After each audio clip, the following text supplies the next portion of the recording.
All right, everybody, welcome back. We have our guest ready, ladies and gentlemen. He is the star of the RT show, The Keiser Report, which I watch a lot of. But now, just recently, for getting ready for this show, doing some research, fam, I watched a show called the Orange Pill Podcast. Mm-hmm. It's one of the craziest shows on the intranet. You can call it No Fucks Given, because this guy does not give a fudge. The Keiser himself is here. Max, how you doing? Yeah, I'm doing great. Thanks for having me on. I'm a fan of the show, and let's get it on. Oh, man, you're giving me goosebumps when you say that stuff. I got to just say this much before we get started. I do watch the Keiser Report a lot, but now after watching the Orange Pill Podcast, I am hooked, and I encourage everybody, go watch the Orange Pill Podcast. I feel bad for Nassim, that fat bastard who eats that black squid ink pasta and shit, you know what I'm saying? But, yeah. I mean, just an amazing show, an incredible show. I can't wait to watch more of it. So thank you so much, and say hi to Stacy. And one last question. Is it Herbert or Herbert?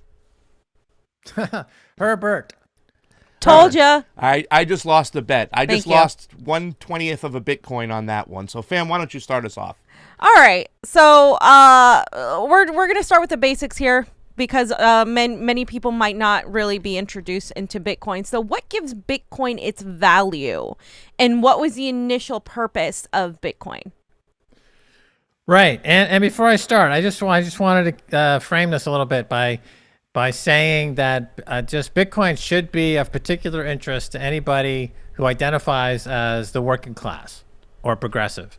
I think that Bitcoin has something that needs to be explored by progressives.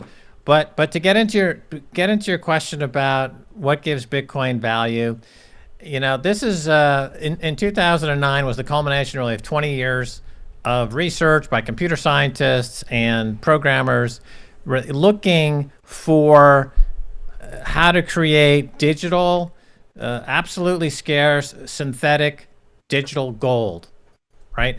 Can you create digital gold on a digital version for the internet? Is it possible?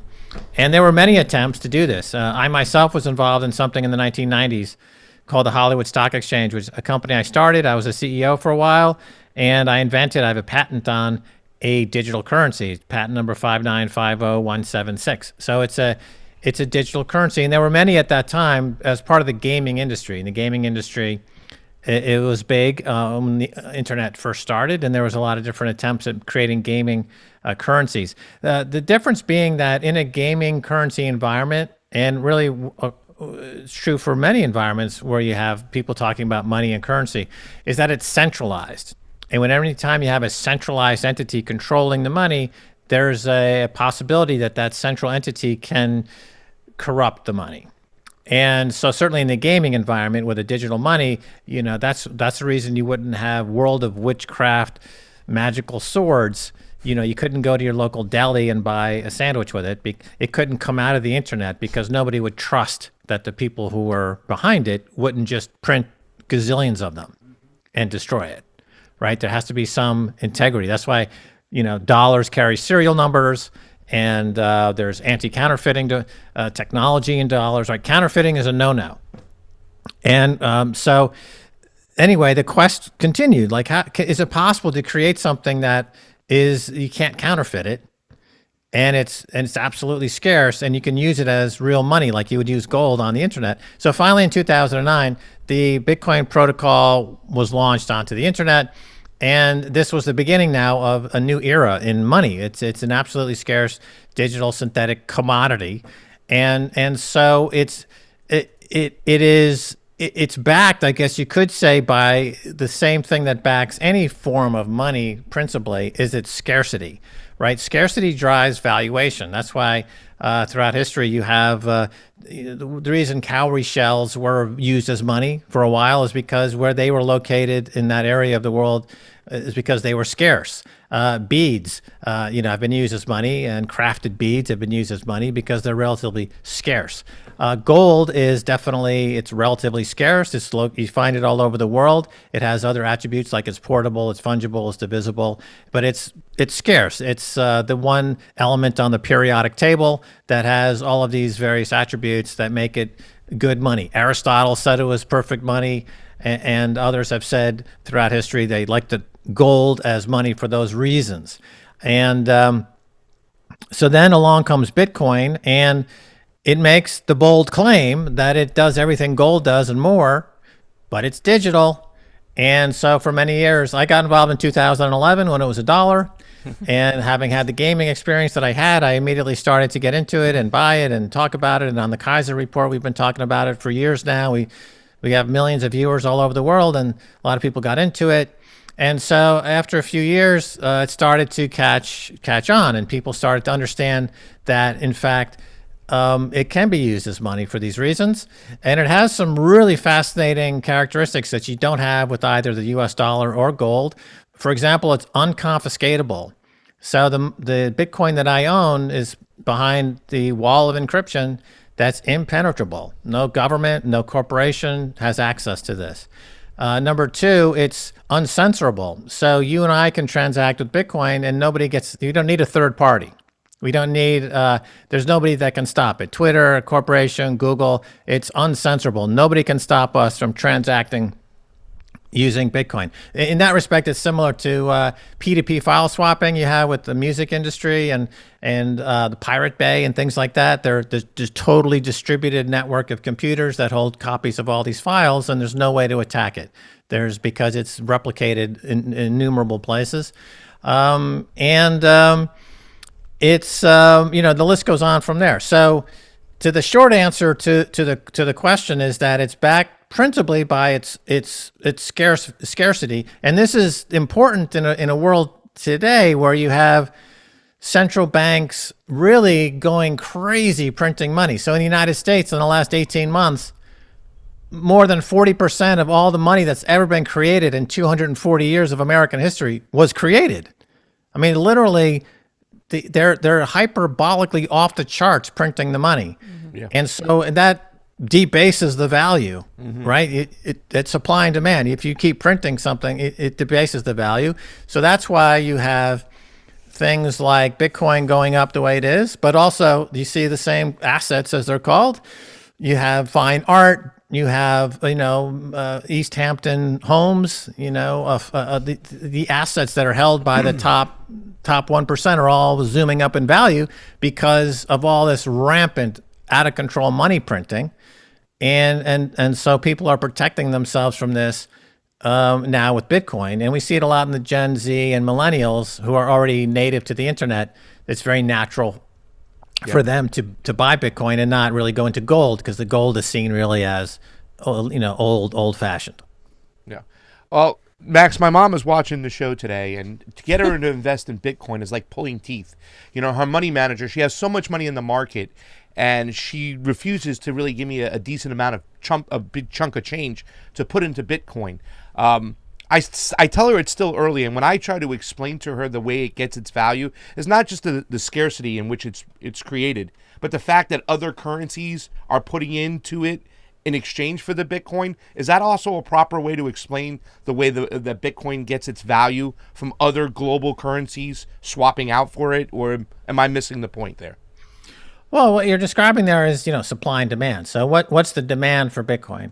And the demand is for anybody who's looking for a store of value that will keep the value in the face of all this money printing that's going on. So your mom or somebody in that demographic, they're always looking for ways to protect themselves against inflation, because typically retirees are on fixed incomes. And inflation's a real problem, because as over the years, the prices go up faster than the fixed income they're getting every year from their retirement accounts. So they need a way to protect against that. Typically, people protect against that in the stock market. The bond market is the yield, what the interest paid on bonds is horrible. So people are not really getting that kind of return on bonds anymore. And so they look to gold has been a good hedge against that inflation over the years. And what's emerged is that a lot of people now who are just looking for a way to preserve their purchasing power in the face of inflation, they understand that with Bitcoin is a way to protect themselves against that rise of inflation. Now, obviously, in an older demographic that's not internet savvy, didn't grow up with the internet, it's very difficult to explain the technical aspects of Bitcoin. But that would be true with email. I mean, have somebody describe the protocol that drives email, who's somebody in their 60s, 50s or 60s or 70s, and they would be, it'd be a challenge for them to do so, right? Because there is a technical aspect to it that one can dive into. But what we know after 12 years now, and is that it's working, and that those who would see it as a threat have been attacking it without success. And in countries like El Salvador, they're making it legal tender. In countries like Nigeria, the whole country is becoming hyper-Bitcoinization, meaning that they're using Bitcoin as their basic unit of account. Things are priced in Bitcoin, they're paid in Bitcoin, they use Bitcoin. Bitcoin is their reserve currency. Bitcoin is the main currency. Yeah. So it's the adoption's being driven by countries that are in dire straits, where there is hyperinflation, like in Latin America. Obviously, there's a history of inflation and hyperinflation. So this is a real godsend. So a country like El Salvador, within a year or two, the entire country will be completely onto Bitcoin. And we're seeing that spread to other countries in the region. We're seeing it in Africa. In the U.S., of course, they are the chief beneficiary of having the U.S. dollar as world reserve currency. And so there's not the urgency, because we still have tremendous benefit from that. And, we've still kind of coasting on the post-World War II boom, really. I mean, to be quite honest about it, the U.S. has been, in the catbird seat, easy street now for 70, 80 years. They haven't really had much of a challenge out there. But that's changing now. So I think particularly for the younger generations, it's important to understand that the U.S. role in the world is changing, and that things, are going to be a lot more, I think, let's call it competitive going forward. Now, just a quick side note, if you are a worker, if you're in the working class and you make money, you make a paycheck, and you want to preserve the purchasing power of that paycheck, you don't, because otherwise every single year, the purchasing power of that money that you're paid in, that fiat money, goes down. You go to the grocery store, it takes more dollars to buy the same basket of goods because they keep printing it. If you want to protect yourself against the inflation, you got to do so. And Bitcoin is an excellent way to do it. No. You want to get for number two? You want to get it? Oh. Well, all right. What's the difference between proof of stake versus proof of work? I know either different cryptocurrencies will use either one as part of their mining process or creating process. And I don't want to get too deep for people who are kind of still learning about crypto, but can you explain the difference between proof of work and proof of stake? Right. So proof of stake is the governance model is depending on how much of it you actually own, versus proof of work, the governance model is tied to the hashing algorithm, which requires a tremendous amount of computational power to mine what are called blocks. And the reason this is an interesting topic these days is because the proof of work system is being portrayed as overly energy intensive, and not particularly worth it, whereas proof of stake is being portrayed as being not using as much energy and therefore should be considered as a substitute. The problem with proof of stake is that it essentially replicates the fiat money system as we know it today. We live in a world today where the governance model of America is he who's got the most bucks makes the laws, right? I mean, that's the way it is, sadly, but it's a plutocracy. And proof of stake simply replicates a plutocracy, but digitally. So it doesn't really work as money. Whereas proof of work does work as money, and it does create egalitarianism in a lot of ways, and it does offer a way for people to get rid of the influences of a plutocracy or a kleptocracy. So in my view, it is vastly superior. Now, the energy consideration is, I think, misunderstood to a large degree. First of all, how much energy does Bitcoin use? It uses less than 1/10 of 1% of global energy. There's about 160,000 terawatt of energy used in the globe annually. Bitcoin uses 1/10 of 1%. 30% of all that energy used globally is wasted energy. It's energy that is wasted as energy is transported from point A to point B. A lot of it is wasted, or gas rigs, they flare gas because there's a lot of wasted energy. Bitcoin is actually in the process of capturing that wasted energy, because Bitcoin miners are very, very portable. So you can go to a gas well that's flaring gas out in the middle of nowhere that's not connected to any grid, and you can install a Bitcoin miner, capture that energy, mine Bitcoin, and actually repurpose that energy from what would have been wasted energy anyway. Yes. So like there's El a lot Salvador, of pretty much with the volcanoes. El Salvador is going to be harnessing volcanic energy, which is essentially almost free energy for them. And as a result, they're going to be increasing their coffers in the country by $2 billion next year. GDP is set to triple. Real estate prices are moving up. It's completely turning around the situation. And they're outside of the auspices of the IMF and the colonial interests of America, and they are achieving true independence, which is fantastic. And that's why other countries in the area are doing the same thing. Yeah, I think that you and Stacy should meet us down in El Salvador on September 7th when they go, Bitcoin. Let's buy a pupusa on the street with some Bitcoin. Let's do it. Yeah, Bitcoin Beach and El Zonte they have entered into hyper Bitcoinization. So they are essentially using Bitcoin as their unit of account, as everything is priced in Bitcoin. They use Bitcoin, they save in Bitcoin.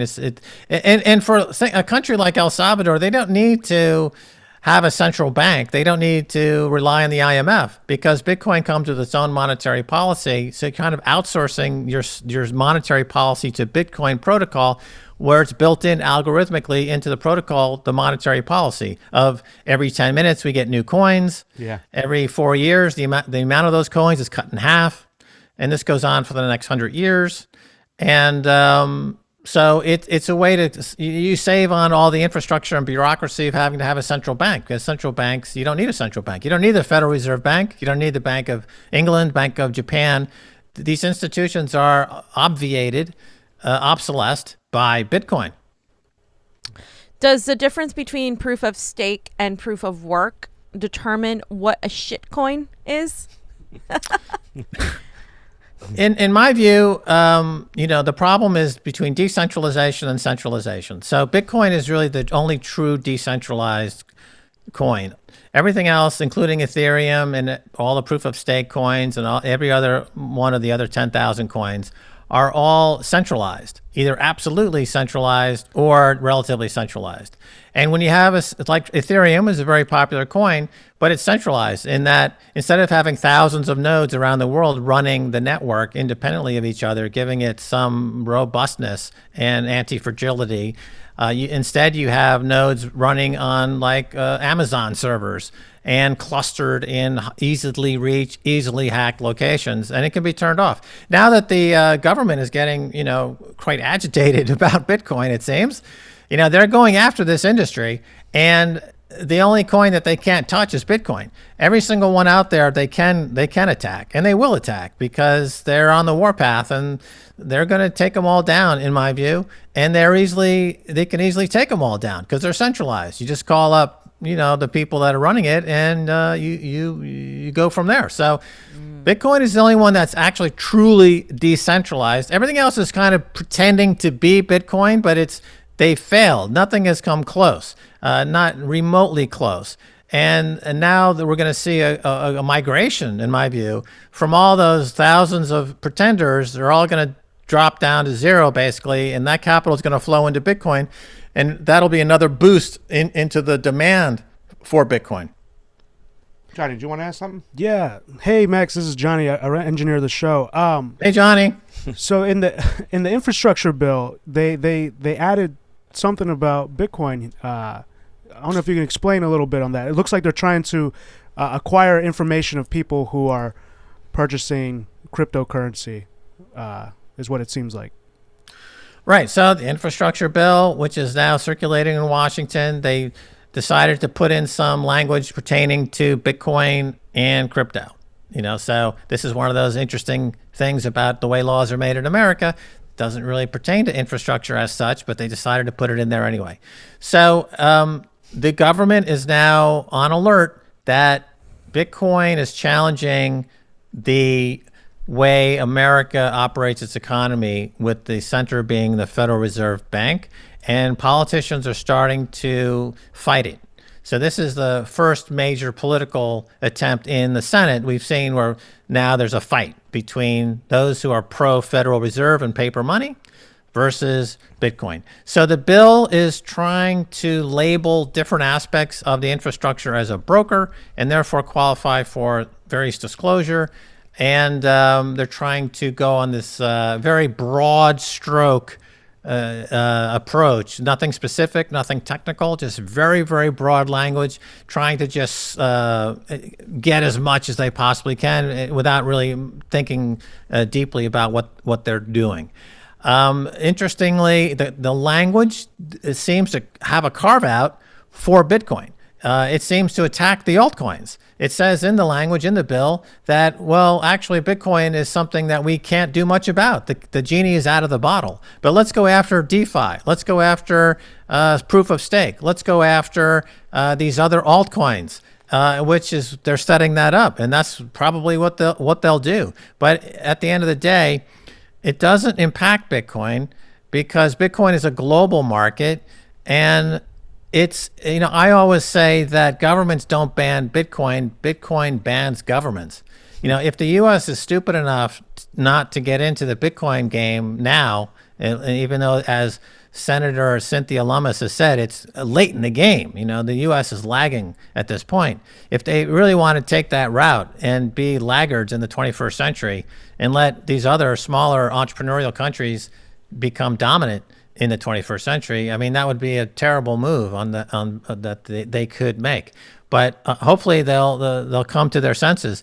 And most of all of the countries that have tried to ban Bitcoin so far have failed.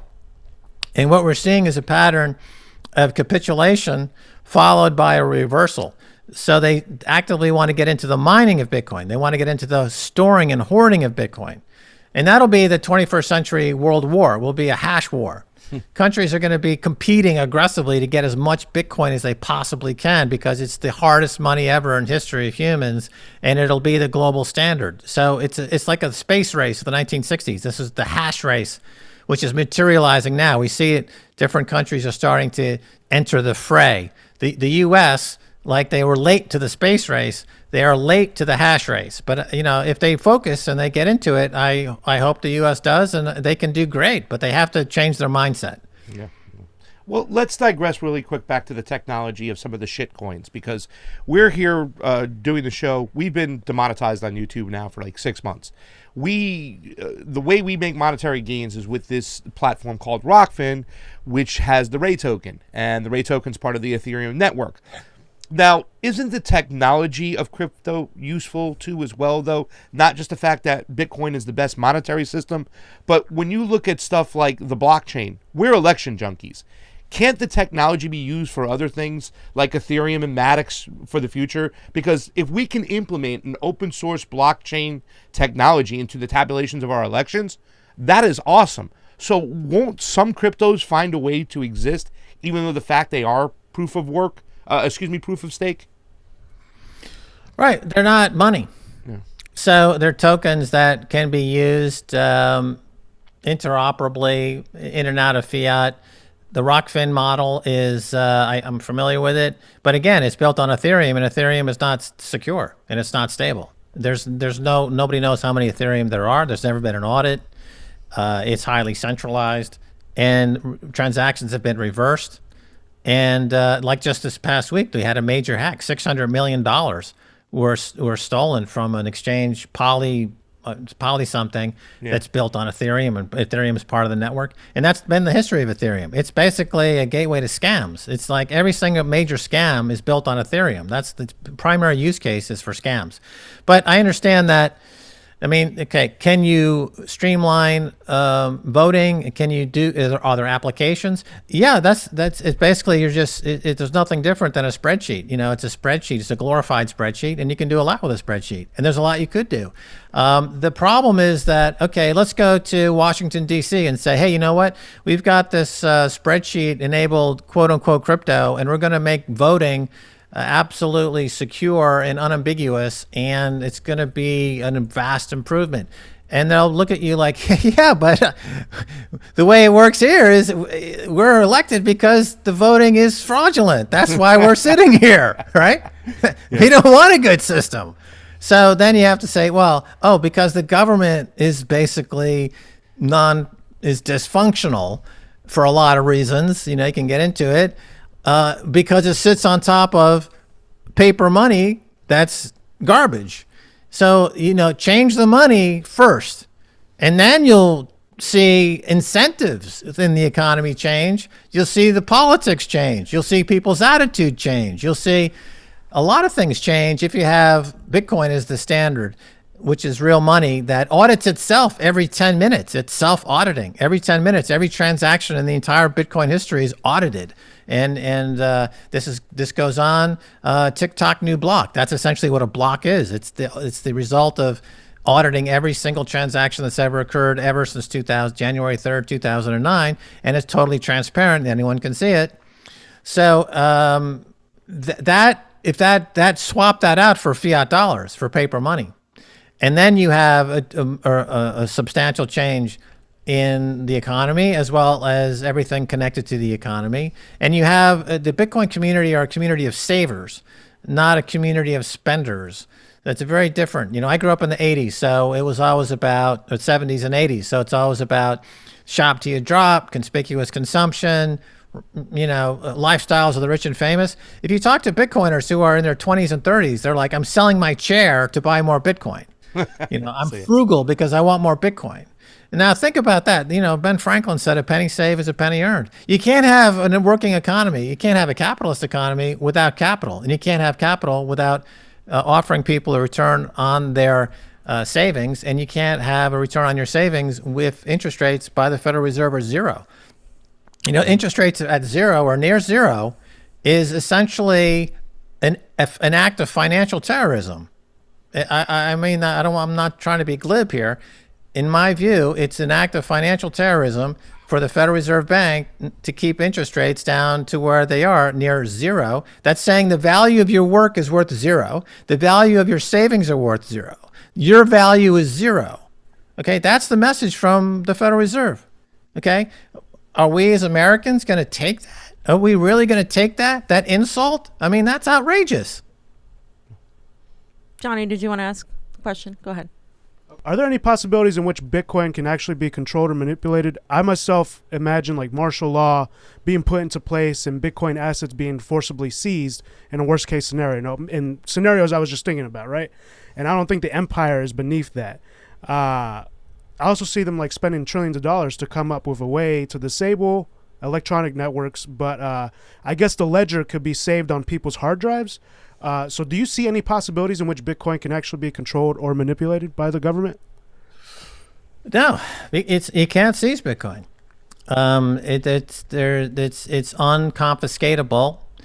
You have a 12-word seed phrase memorized in my head that corresponds to the coins that I own in the network. And anywhere I go, anywhere in the world, I can walk through the airport naked, fly to Barbados, sit down, and there's my Bitcoin. And nobody can seize it. It's unseizable. And because the government does not have the computational power to hack the system, because the system's running on 60 quintillion calculations per second. To give you an idea how big that is, there's approximately 7 quintillion grains of sand on planet Earth. The Bitcoin network's running at 10 times that calculations per second. And it's the biggest, distributed network of computer ever. And it's growing quite substantially as people are fleeing the fiat money world. So no government at this point has the power or the money to attack it. No group of governments. So it's the coins are unseizable. They're behind an impenetrable encrypted wall. Will the government? So what will the U.S. government do? The U.S. government will attack it as they're starting to do in Washington right now. They're trying to figure out, well, how do we attack the on-ramp? Do we attack the off-ramp? Do we introduce special taxes? But keep in mind that the government runs on fiat money. And the only way they can keep going is to keep printing fiat money, which increases the attraction and value of Bitcoin. And so what we're seeing in the Senate, we already have 3 senators right now who are Bitcoiners. We have a 5th column inside the Senate. We have Bitcoiners inside the government who are working for Bitcoiners and against the government. I mean, they wouldn't say they're working against the government, but they are. So they are actively working to stage an actual insurrection. Not that insurrection of January 6th that people are all outraged about. There's a genuine insurrection going on in America right now with senators and congressmen and women who are Bitcoiners staging a Boston Tea Party-like insurrection right now, because that's what Bitcoin is. And it'll spread like wildfire because they only operate on fiat money. The only answer to every problem in America is print more money. And so that drives the value down and Bitcoin up. You know, I mean, Nancy Pelosi, I mean, she's somebody who loves making money, right? Since she took office, I mean, her net worth went up $50-60 million or more. She loves the money, right? So if Nancy Pelosi, you know, learns about Bitcoin and understands that, well, all of her policies are driving her other investments to the ground because they're priced in dollars, and here's a way to save it with Bitcoin, believe me, she'll be one of the first, you know. Attention, you know, let's get Bitcoin, right? So it's just human nature. Yeah. And so we're flipping Congress. This is the real insurrection. This is January 3rd, 2009 was the new revolution, and it's penetrating America right now. So I'm the designated commie here. So I I have some questions for you from that aspect. A lot of the criticisms from the far left is it's still capitalism and capitalism will fall. What will Bitcoin do if that happens, and how would that look like in a different system? How could Bitcoin function if the empire falls, kind of along the same lines of what Jonny said? And as for the working class that barely has enough to pay their rent and get by, why would they invest in something that they see as a risk, right? Because they need food, they need shelter, they need to pay for their medical bills. Why should they invest in something in a system that is falling apart? Right. So let's explore the idea that they're barely getting by, right? They're just getting by. Okay, let's examine why that is. You know, one of the big reasons why that is, you know, if you study, you know, Marxism and the Communist Manifesto and the history of communism, you know, the problem is that the people in the control, the people at the top, are always finding new ways to subjugate and suppress the working class or the underclass. And this is done in America and around the world today in our modern era, using the power of the money, of the printing press. You know, going back to Reagan, which was really a seminal moment in this whole history of this, when he fired the air traffic controllers. You know, that was the end of organized labor in America to a large degree. And the financiers on Wall Street figured out that when we deregulate, you know, capitalism, there's different, let's call it, you know, financial capitalism, because we live in a world of financialized capitalism, of banks who control much more than, let's say, the capitalism of earlier eras, which were driven by factory owners and landowners. You know, the capitalism today is financiers and financialism, and so we look at that and we say under the Reagan era, there was this period of deregulation, and what that brought us was a way for bankers to print money in a market that was just starting at that time, called the derivatives market. You know, the derivatives market is just an expansion of credit into these incredibly stretched layers of debt upon debt upon debt, and to do that in a way that didn't touch labor. So although the money supply in America has gone up hyperbolically for decades, wages have stayed flat. Mm-hmm. You know, back in the 70s, as late as the 70s, before Reagan, you would have wage price spirals. You know, if they printed too much money, it would show up in wages. So actually in the 1970s, there was inflation, but wages were relatively high. And so the working class was actually having a bit of a boom at that time. And Wall Street was crashing. and Main Street was actually doing well because they were benefiting from those higher wages. So under Reagan, that was crushed, and you had this period that we're still in, which is you've got accelerated money printing, but it doesn't hit wages, and so now we're in this situation where the question is, if you're a working class, and first of all, who are we fighting against? Like, who's the enemy in all this? Is it ideological? Is it political? So, I would posit that the enemy is the guys printing all this fake money, because somehow when they print a lot of fake money, it ends up going to the banks, and then it kind of stays in the banks. The banks don't make the loans. They're not making loans.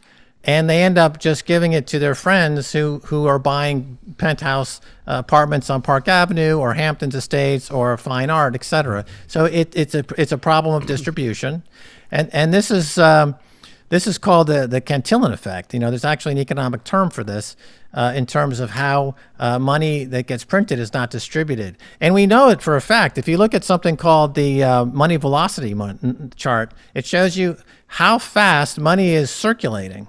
So all this money printing that we just talked about, well, how fast is it circulating? How fast is it getting into the workers' hands?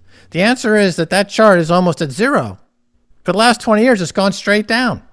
It's not circulating. They're printing, but wages aren't going up, and that's the divide. So if the question is, why isn't this money circulating, and why are workers not being paid a living wage, and why are workers can't make ends meet? It's because the money itself, this fiat money, is being printed in a way that is great if you're a friend of Wall Street and you're getting billions of it at 0% interest.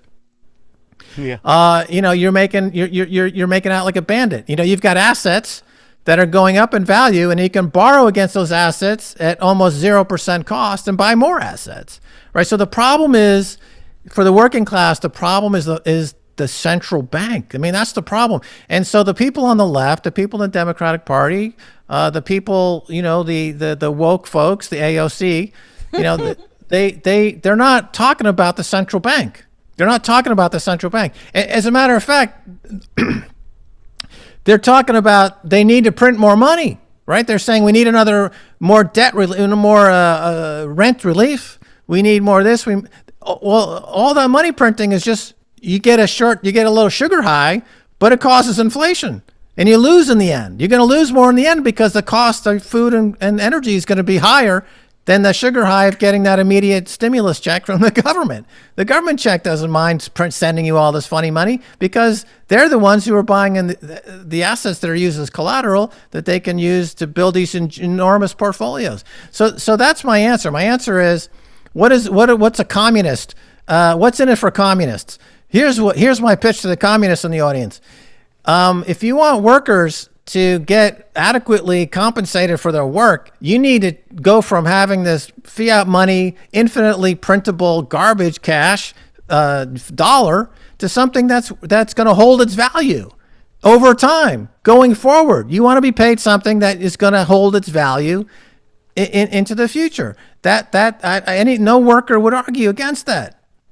Yeah, I think that's awesome. Would you still say it's early, though, for Bitcoin right now? Like my mom who's listening out there to maybe get involved with Bitcoin because she's scared because even her money manager is telling her, well, the price is up too high. It's too volatile. What are your thoughts on the timing right now of Bitcoin? Is it still early? So you can buy a fraction of it. You can put $10, $20 into Bitcoin. You don't need to buy a whole Bitcoin. So that's the first thing. Second of all, you have to look at what would be the eventual market. What market is Bitcoin conquering, right? And that would be the global cash of investable assets right now is about $200 trillion worth of investable assets. If you look at the gold market, stock market, bond market, and so Bitcoin's competing in that arena. So we're from the current price, I'm looking for, a more than 100x from here. So up 100 times from its current price. Yeah. I've showed videos of my mom, of you saying, I guarantee it's going to go to 1 million. Get it now. So my mom's like, I don't know about Max. I mean, people hear new things from people that they've never heard from before, and they immediately reject it. People like to hear like a money manager that they're familiar with for years say the same thing over and over again, and you're gonna get the same results. The problem is that if you're not protected against this runaway inflation, you're going to get eaten alive by it. And so that really narrows the scope down to just 2 or 3 things that you can possibly invest in to protect yourself. And Bitcoin, in my view, is the best option. And I always encourage dollar cost averaging, where you're just putting in the same amount every week or month, $100 every month, and just put it on autopilot. And when it's high, you end up buying less. When it's low, you end up buying more.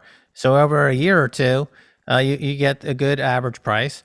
And, I always also say that with paper money, with fiat money, it's not volatile, but you're guaranteed to lose purchasing power. And that's been true for 300 years. No paper money has survived, or has every single paper money that's ever been introduced for 300 years has lost between 99 and 100% of its purchasing power. Yep. Okay. With gold, you're guaranteed to maintain purchasing power. An ounce of gold in ancient Rome could buy you a nice suit. An ounce of gold here in the 21st century can buy you a nice suit. Gold maintains its purchasing power. With Bitcoin, it's volatile, but you're guaranteed, mathematically guaranteed, to increase your purchasing power. In a world that's entirely run up on fiat money, by central banks that have gotten themselves into a very sticky situation where they cannot, under any circumstances, raise rates without tripping the economy into an immediate catastrophic contraction. They are bound to print to infinity. That's where we're at. And in that scenario, Bitcoin is guaranteed to increase purchasing power. Yes, it's volatile, but I'd rather have some volatility and have my purchasing power go up than be in US dollars with no volatility and a guarantee that my purchasing power goes down. Well, thank you so much for coming on. We'd love to have you back on to discuss some more, but really appreciate you coming on. Yeah. All right. Well, my pleasure. Next time you got to have Stacy on with us so we can have some fun. And you know what I'm saying? And everybody go watch the Orange Pill podcast. It is amazing. We're calling it No Fucks Given with Max Keiser and Stacy. It's an amazing show. And good luck on Thursday. Let us know if you can sneak us in. We might show up. Thanks again, Max. I'm going to tell my mom to help me buy some more Bitcoin. Yeah, do it. All right. See you soon. Bye, guys. Bye. Bye.